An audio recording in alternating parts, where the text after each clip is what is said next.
It was the coldest night Seattle had seen in years, the kind of cold that bites into bone and silence that stretches across the city like a frozen blanket. Streetlights flickered behind layers of snow-dusted fog, and most people had long retreated into the safety of warm homes. But not Lily. Not that night. She had just finished her shift at the second-hand bookstore downtown, her body aching, her fingers numb even inside her gloves, and with each step through the thick snow, she counted the seconds until she could sit by the little fireplace in her rented studio, make a cup of cheap cocoa, and disappear into the pages of whatever novel she'd smuggled home from the clearance bin. Then, just as she passed the edge of the empty park, she heard it. A sound too sharp to belong to the snow, the screech of metal, followed by an abrupt silence, and when she turned her head, she saw a luxury black sedan wedged into a tree off the icy road, steam rising from the crumpled hood. Her breath caught in her throat, and without thinking she ran.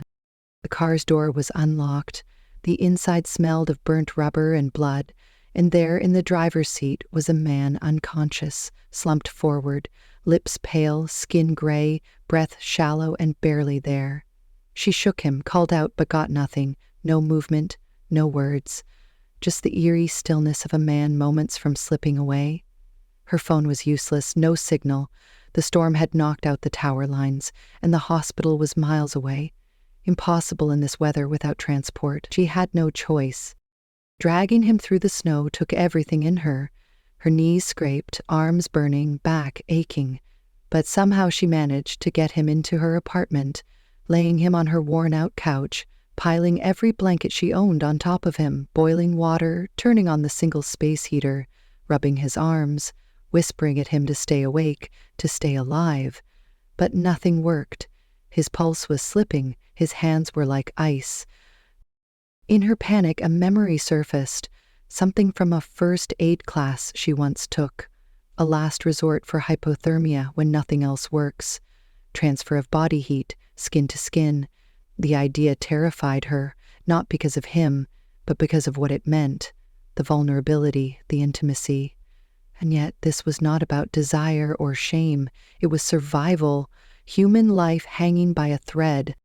She lit the fireplace, dimmed the light, removed her soaked clothes with trembling fingers, hesitated only once before pulling back the layers of blankets and pressing her bare skin to his frozen chest, wrapping her arms tightly around him, willing her warmth into his body, praying that it was not too late, that he had not already crossed the threshold. Hours passed in that silence, broken only by the soft crackle of fire and the racing beat of her heart. She did not sleep. She did not move. She only held on, as if her body alone could stop death from taking him. Some time before dawn, she felt it, the twitch of his fingers against her wrist, faint, barely there, but real, and her breath caught, hope flooding in like sunlight through a broken window. He lived. When she woke later, sunlight dull behind gray clouds, the couch was empty, his clothes gone, no note, no name, no trace except for the shallow impression on the cushions where he had lain. And though she searched the city for days after, asked hospitals, checked reports, there was nothing. As if he had never existed at all. She never told anyone.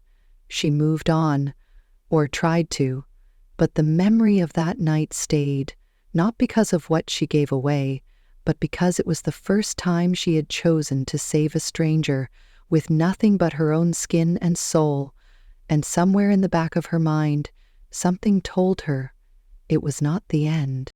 Lily lived in the quieter part of Seattle, far from the towers of glass and steel, where people hurried less and noticed more.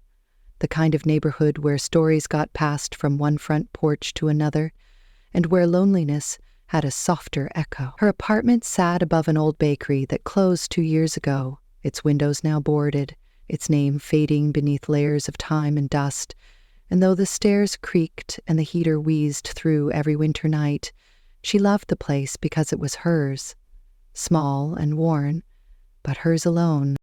She was 23 with eyes that always looked like they were searching for something even she couldn't name. her hair always in a messy braid falling over one shoulder, her clothes plain, second-hand, and layered for warmth more than style.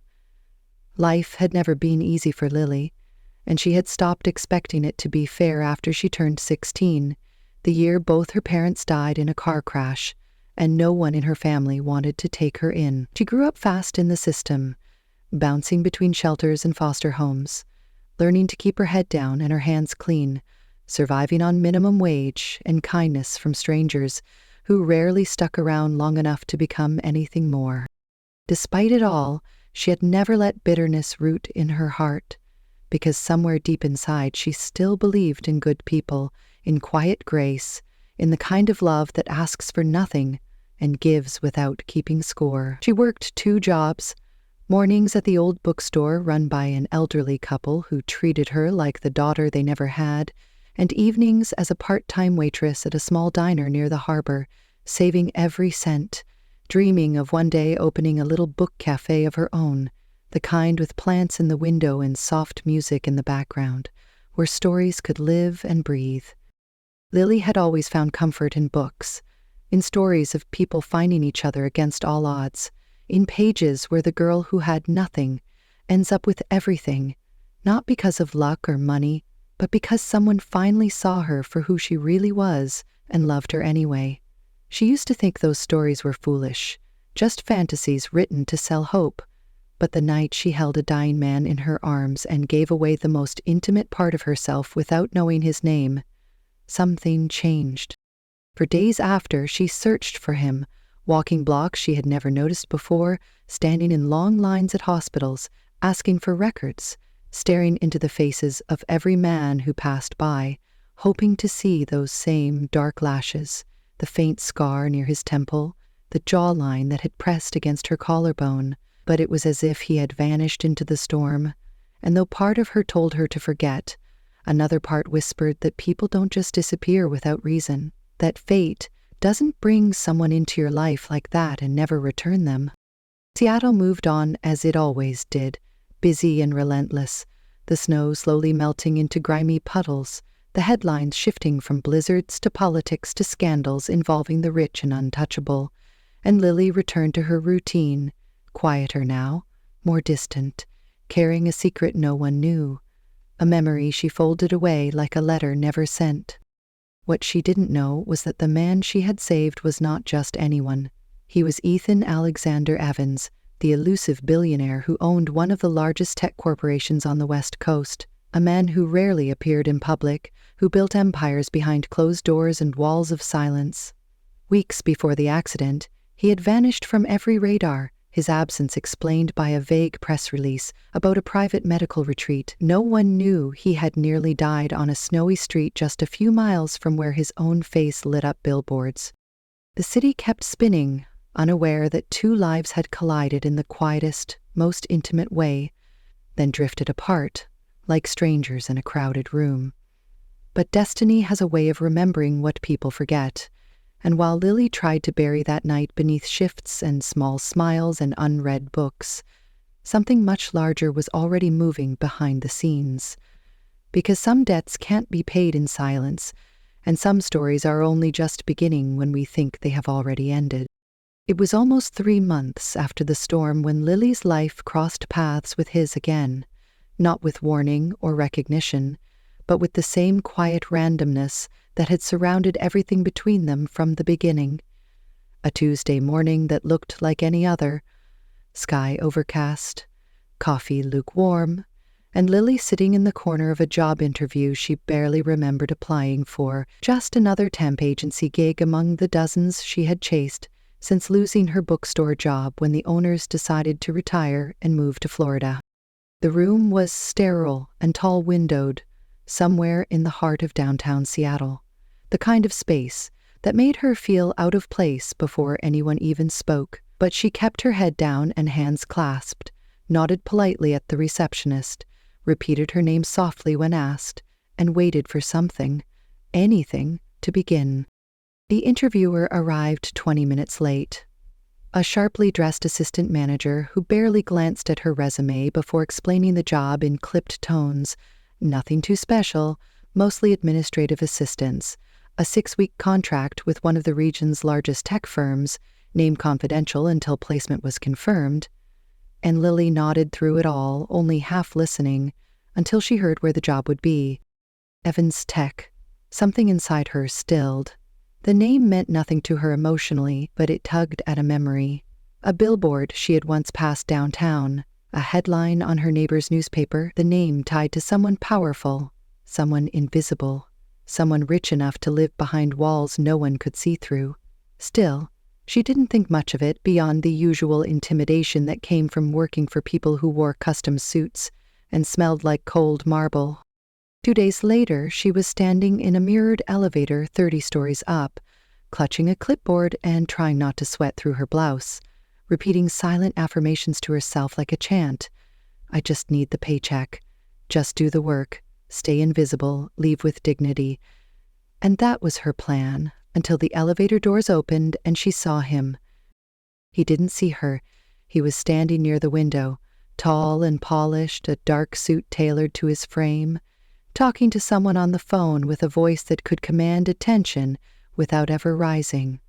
The same voice she once heard in fragments between breaths, between tremors, between moments when his life was slipping away in her arms.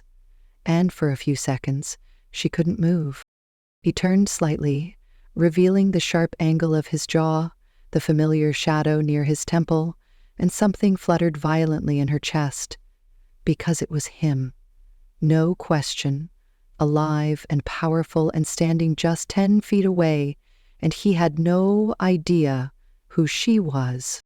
The meeting ended quickly, people shuffled out, and she was introduced as the new temp assistant, Lily from the agency, here to help with logistics and scheduling, and he nodded without expression, said welcome, then returned to his laptop like nothing had happened, like she wasn't the person who had kept his heart beating with her own warmth.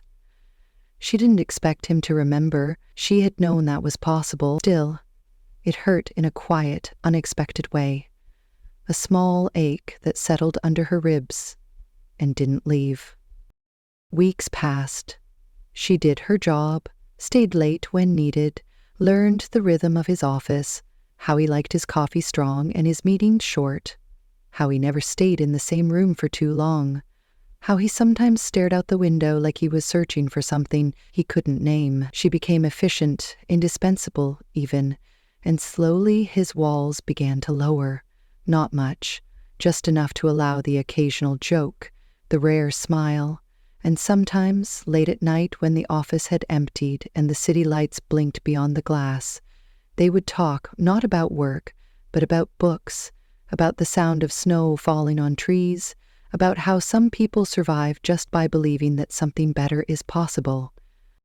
He asked her once if she believed in fate. She said no. Then, after a pause, she said maybe. She asked him if he believed in memory, if some things stay in our bodies even when our minds forget. He didn't answer right away. Then he said, I think the heart remembers what the brain tries to erase. And it was in those moments, in the spaces between professionalism and unspoken familiarity, that something began to grow. Something hesitant but undeniable. A tenderness they both pretended not to see. Then one evening, as they rode the elevator down together, he turned to her and said her name softly, not as a question, but as if he was trying to feel it in his mouth, like it meant something to him without knowing why. She looked at him, tried to smile, and felt her breath catch. Because he was staring at her like she mattered, not as an employee, not as a stranger, but as someone who had existed in his world long before he was ready to notice. Still, she said nothing about the night. She never spoke of snow or blankets or shaking hands, not until the day she saw him in pain. It happened during a board meeting, sharp and sudden, a flash of discomfort behind his eyes, a hand clutched to his chest, barely visible to anyone else, but she saw it, recognized it instantly, because she had felt that same heartbeat, faint and struggling, when it was pressed against her skin. She followed him when he left the room, called out softly, offered help, and he waved it off, said it was nothing, that he just needed air, but she knew it wasn't true. That night, she left a note on his desk, not signed, just words. You once asked if memory lives in the body. Sometimes, yes, especially when the heart is involved. She thought he would confront her, demand an explanation, maybe fire her for crossing some unspoken line. But he said nothing, for days. Then one Friday, as she was gathering her things, he stood behind her quietly and asked, "Have we met before?" She froze, turned slowly, shook her head, said nothing, and he let it drop, but the look in his eyes stayed, a mix of suspicion and longing and something else, something she didn't dare name. The next week, he began changing, subtly, inviting her into more meetings, asking for her opinions, walking her to the elevator even when he had no reason to leave. One afternoon, he handed her a cup of coffee with cream and cinnamon, the exact way she liked it, even though she had never told him. "I just guessed," he said. But it felt like more than that. Their closeness grew in shadows, always just shy of too much, a tension strung between them like thread. And sometimes, in the quiet of the office, he would look at her and seem on the edge of saying something, but always stopped, like the words were too heavy for air. And Lily, despite everything, felt herself falling. Not because he was powerful or handsome, but because somewhere deep inside her, she still held the version of him that was vulnerable, broken, human. The man whose life she had once saved not with a machine or medicine, but with her warmth, her breath, her fear, and her choice. She knew she should tell him, but she was terrified of what he would see in her once he knew. If he would call it manipulation, if he would question her reasons for working there, for staying close. So she kept the secret and waited for the truth to find its way out on its own. Ethan had always trusted logic more than instinct, but there were things about Lily that defied both. Something about the way she looked at him when she thought he wasn't paying attention, the way her voice calmed his headaches faster than any pill, the way she always seemed to know when to stay silent and when to speak, as if they had shared more than just space in an office, as if they had once shared time. For weeks now, he had been struggling with fragmented images that didn't belong anywhere, flashes of cold, firelight, the feel of hands that trembled against his chest, and a whisper that sounded like mercy. None of it made sense, but none of it would leave him alone either. He started having dreams again, the kind he hadn't had since before the accident. Not nightmares, but not peace either. Just scenes that didn't fit into any memory. A couch with a faded red blanket, snow hitting windows, the smell of cinnamon, and the vague but aching sense that someone had once held him when he had been at his weakest. He didn't tell anyone, not his assistant, not his therapist, not even the doctor who had quietly treated his injuries after the crash and signed the non-disclosure agreement that kept the press in the dark. But the more he saw Lily, the worse it got, like she was the key to a door inside him that he wasn't ready to open, or maybe afraid to find locked. He began asking questions in private, subtle at first, pulling up emergency reports from the night of the storm, looking for details about the crash, and found that his car had never been towed. It had disappeared entirely from the road, reported missing by the company, but never recovered. He tracked down the last known signal from his phone, a final ping near a residential street far from the hospital, far from anywhere he should have been. And when he followed that lead, when he saw the map, the address of an old bakery with an apartment above it, something inside him twisted sharply. He didn't tell Lily, not yet, but he began to observe her more closely, not just her work but her reactions, her eyes when they passed over him, her pauses when he mentioned the storm, how her hand always lingered just a second too long on the doorknob when she left the room. He knew something had happened, and he suspected she did too, and he started to suspect that she had been there that night, the one person who knew what he had gone through before he woke up in his penthouse with no memory of the accident, the pain, or the person who had saved him. Then came the gala, a corporate fundraiser hosted by Evans Tech, filled with politicians, investors, and the kind of elite socialites who made small talk feel like performance art. Lily had been invited by accident, her name added to the staff list by someone who assumed she was permanent, and she showed up in a black dress borrowed from a friend, hair pulled back, nervous and out of place, but radiant in a way Ethan couldn't ignore. He saw her before she saw him, and for a moment he just watched her, this quiet woman standing among giants, eyes scanning the room not for attention but for escape. He moved toward her before he could stop himself, and when she turned to greet him, his breath caught, not because of the dress or the setting, but because, in that second, a flash of memory struck like lightning, her face in the firelight, close and trembling, whispering, "Please, hold on." He said her name and she flinched, just slightly but enough, and in that flicker of silence between them he knew. She tried to deflect, made some excuse about the room being too warm, said she needed air, and walked away, but Ethan followed, heart pounding in a way that felt too familiar, and when he caught up to her on the balcony, he didn't ask, he didn't demand, he just looked at her and said, "It was you, wasn't it?" She didn't answer right away, just stared at the skyline as if the lights of the city could protect her from the truth. Then, after a long pause, she said yes. The air between them shifted, no longer filled with tension, but with something softer, more painful. Ethan didn't speak for a moment, then asked why she hadn't told him, and her answer came out in a voice that was barely steady. "Because I didn't want your gratitude. I didn't want pity. I just wanted to know you'd lived." Someone overheard them, someone who had always disliked Lily, and the next morning rumors began to circulate around the office, whispers about how the quiet temp girl had manipulated the CEO, how she'd gotten close to him using secrets and timing, and it didn't take long before a formal complaint was filed. Lily was asked to step down pending investigation, given 2 hours to clear her desk. No explanation from Ethan, just silence that echoed louder than any accusation. She didn't cry. Not then. She packed her things, walked out without looking back, and disappeared from his world as suddenly as she had entered it. Ethan said nothing, not because he believed the rumors, but because he didn't know how to fix the damage, didn't know what to do with the guilt, the realization that the woman who had saved his life had been punished for loving him quietly. He tried to reach her later, but her phone was disconnected, her email bounced back, and the apartment above the bakery stood empty, curtains drawn, mailbox sealed. Weeks passed.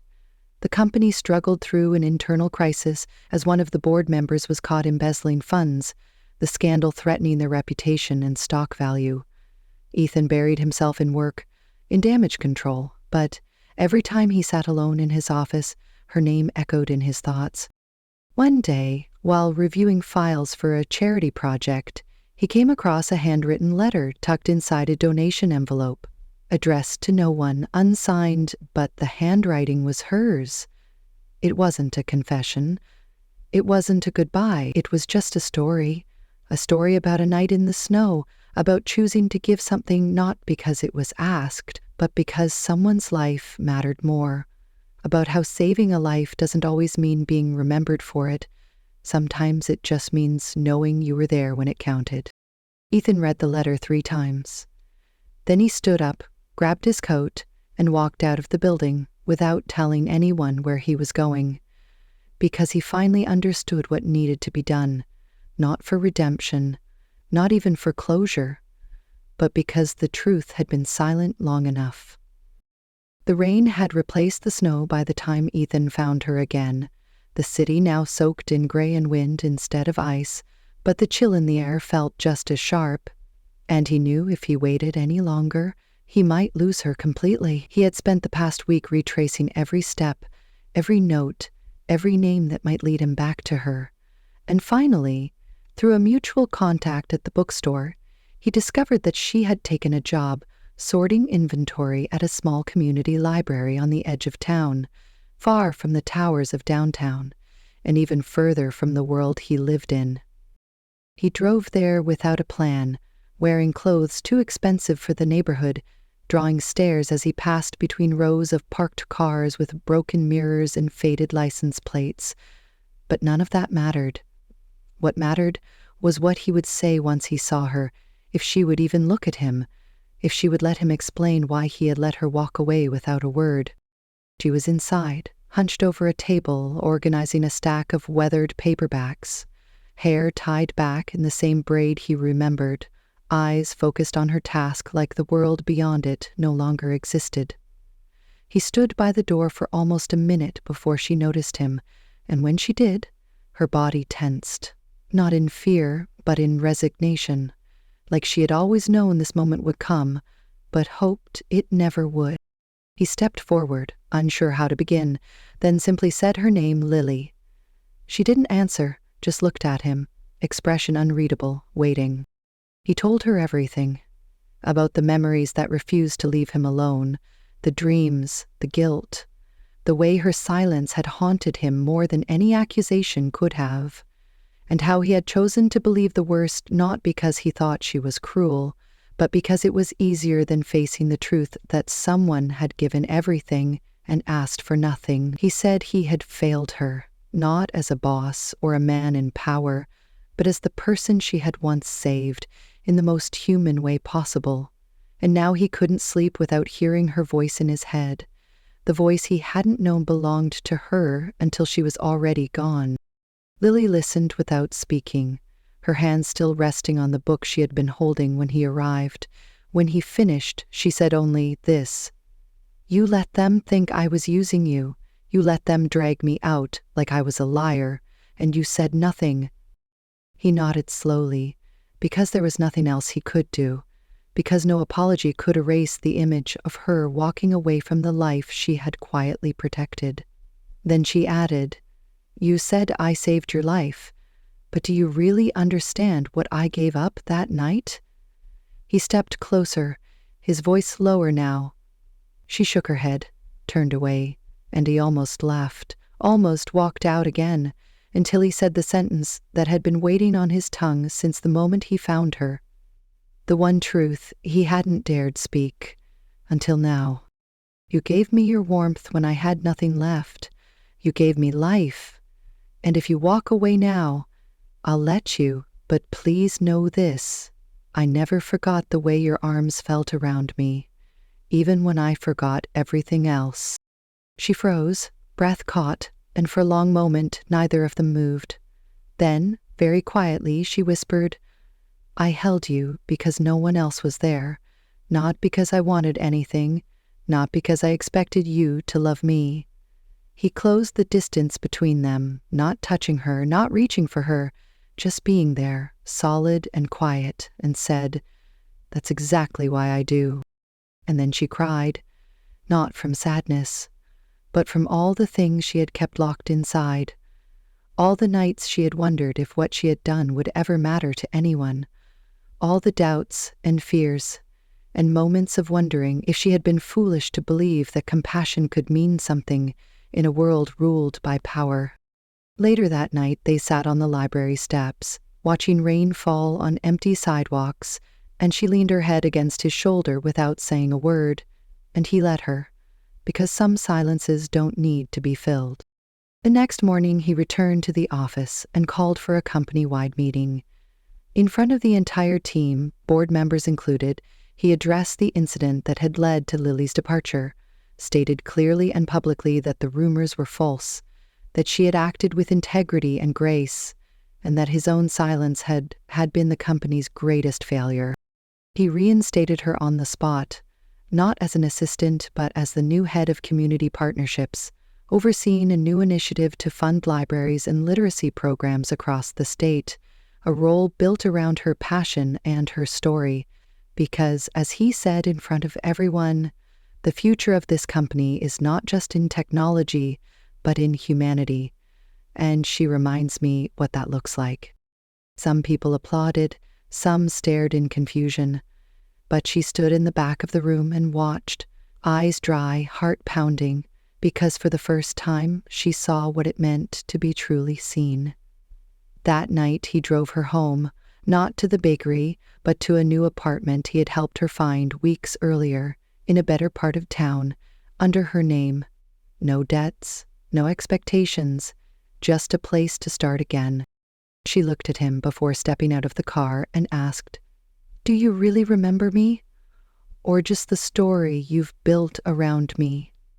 He reached into his coat, pulled out a folded page, old and slightly torn, her note from months ago, the one he had found inside the charity file, and said, "I remember this.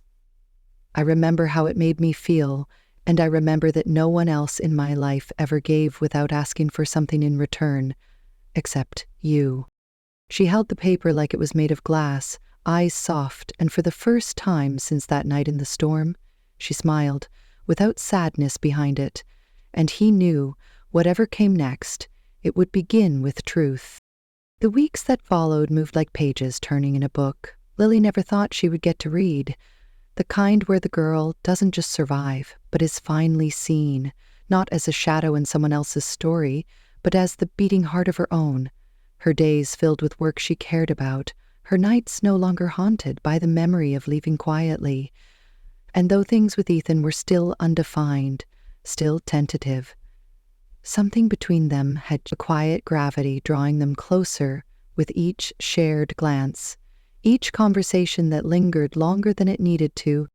She no longer walked with her head down in the office, no longer felt the weight of judgment in every hallway, and people who once whispered now greeted her with genuine respect, some even apology, and she accepted it all with the kind of grace that only comes from knowing what it means to be unseen for too long. Ethan, for his part, changed too. No longer the man who built walls so high that even he couldn't see over them.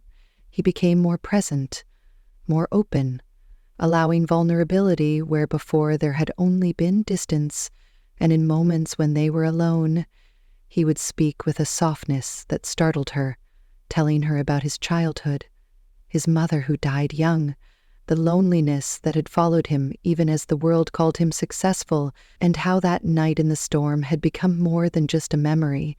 It had become a marker, a dividing line between who he had been and who he was becoming. They didn't rush into anything, didn't label what was unfolding between them, but it was there, undeniable, in the way his hand would brush hers and linger just a moment too long, in the way she would look at him with something tender in her eyes, something that said, "I see you, even when you don't see yourself."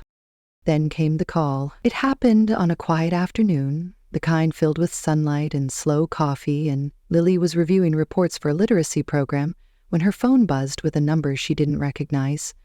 She almost ignored it, but something made her answer, and the voice on the other end made her freeze. It was a nurse from a clinic outside the city, asking if she had ever been a patient at Riverside Mental Health Center, and her hands went cold because she had never been there herself, but she knew the name, knew it too well.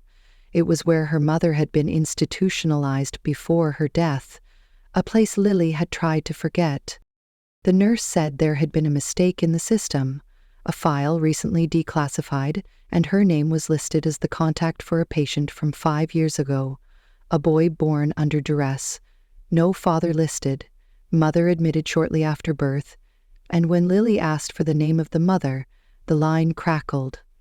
Then came the words that changed everything. The name was hers.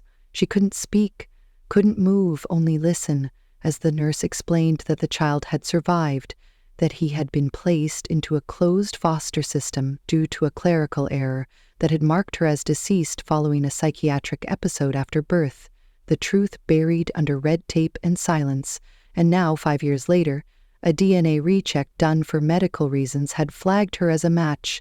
The boy had asked about her, and the system had found her through her recent public work. Lily felt the floor vanish beneath her. She had been told the child died at birth, that the trauma had caused complications, that there was nothing to save, and for years she carried that grief like a second skin, never told anyone, not even Ethan, because how could she speak of something she never truly had?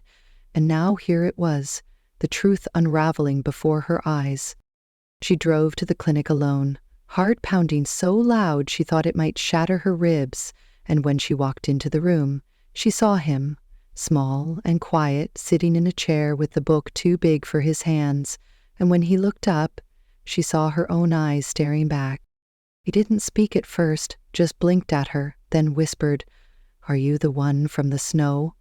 She nodded, unable to hold back the tears, and knelt before him, and he reached out, touched her cheek, and said, "I knew you would come." Ethan arrived 2 hours later, breathless and confused.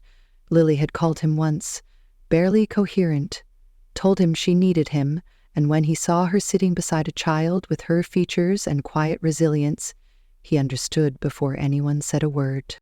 Later that night, after the boy had fallen asleep with his hand still clutching Lily's, she told Ethan everything, from the hospital to the lie they gave her, the years she spent believing she had lost something she never truly got to know, and how she didn't know what came next.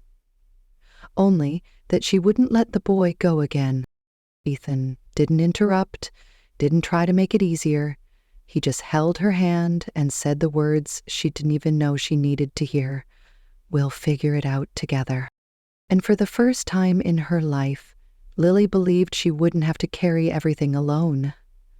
The next few weeks were filled with paperwork, evaluations, legal meetings, and long talks with the child whose name was Noah, a name chosen by the nurse who had stayed with him all those years, and Lily moved slowly, carefully, letting him set the pace, answering his questions honestly, building trust not with promises, but with presence. Ethan was there for all of it, never overstepping, always showing up, and soon Noah began to trust him too, not because he was impressive or powerful, but because he was kind, and when the boy asked if Ethan was his father, the room went still, and Lily said gently, "No, but he's someone I love. And that means he loves you too." Ethan looked at her then, really looked, and said, "You once told me that real love asks for nothing. Well, I'm here asking for everything, not out of need, but because I finally know what it means to want to stay." And that was the moment Lily realized they were no longer two people surviving their separate storms. They were something new, something whole. The morning of the wedding was quiet, not the grand kind of silence that comes with chandeliers and orchestras, but the peaceful stillness of something honest, something built slowly, carefully, without pretense or spectacle. The ceremony was held in the old bookstore Lily used to work at, now restored with Ethan's help and transformed into a community library, lined with shelves and soft lights and handwritten letters from children who had discovered reading thanks to the programs Lily had created. There were no photographers, no headlines, no flashing cameras, just the sound of pages turning and soft music playing from an old record player in the corner. And in the center of it all stood Lily, dressed in white, her smile quiet but full, and Ethan, eyes fixed on her like she was the first and last thing he would ever believe in. Noah stood between them, holding both their hands, dressed in a little suit slightly too big for his shoulders, but wearing it with pride. He had asked to be the one to say the final words, so when the time came, he looked up at them and said, "Mom, Dad, I think this is what people mean when they say home isn't a place.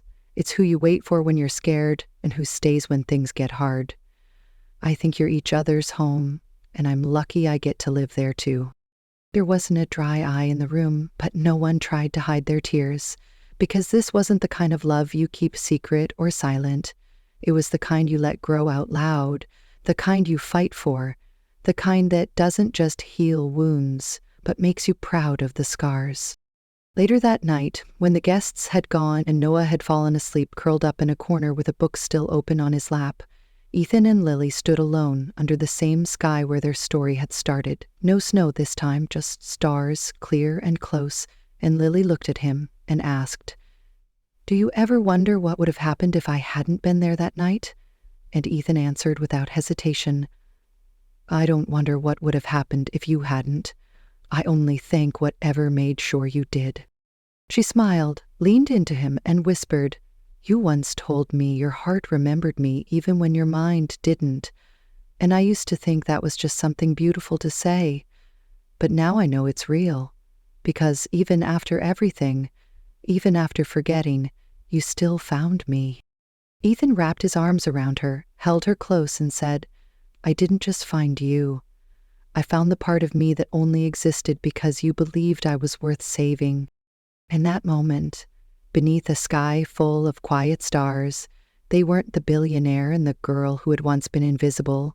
They were just two people who had chosen to hold on, to stay, to build a life out of broken pieces and turn it into something whole. Because love, real love, isn't always loud or perfect or planned. Sometimes it's just a choice made in the dark, a hand reaching out when the world goes quiet, and someone choosing to stay when it would be easier to leave. And in the end, it wasn't the money or the memory or even the miracle that defined their story. It was one sentence, spoken with certainty and love, a sentence that changed everything. "You gave me life. Now let me spend it loving you."